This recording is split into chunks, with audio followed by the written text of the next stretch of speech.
So you might be in a situation where your iMessage application is actually missing on your iPhone.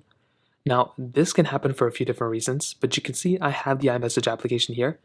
If you're trying to look for it and you can't find it, what you can always do to start off with is you can swipe down from the top, basically from your home screen, and you want to go and just search up iMessage. So you should be able to search up iMessage just like this, and you'll be able to find that application just like that. Now, chances are if you do that, it may show up, it may not. If it still doesn't show up, the next thing you're going to want to do is you want to swipe all the way to the right in your app library, swipe down, and you want to just go ahead and scroll down until you find the I's or M, in this case it's M for message, and you want to find the messages application. So this is your iMessage application or your messages application, whichever one you have.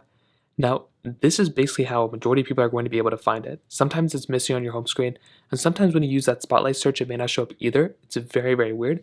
So in this case, you're just going to have to kind of just upgrade it here, try this out, and see if that actually ends up working. Basically, for a majority of people, it will probably end up working for you. Now, if you do that and that's still not working, that application may end up randomly being deleted. So you can also make your way over to your app store and see if the messages application is available. I can't seem to remember. I think it is available for a majority of people. So if you type in messages right here, you can find it. You can go and see if you can actually install it via the app store. So this is a very easy way to kind of fix this too, because if it's not showing up on your phone, it may have randomly been removed or deleted.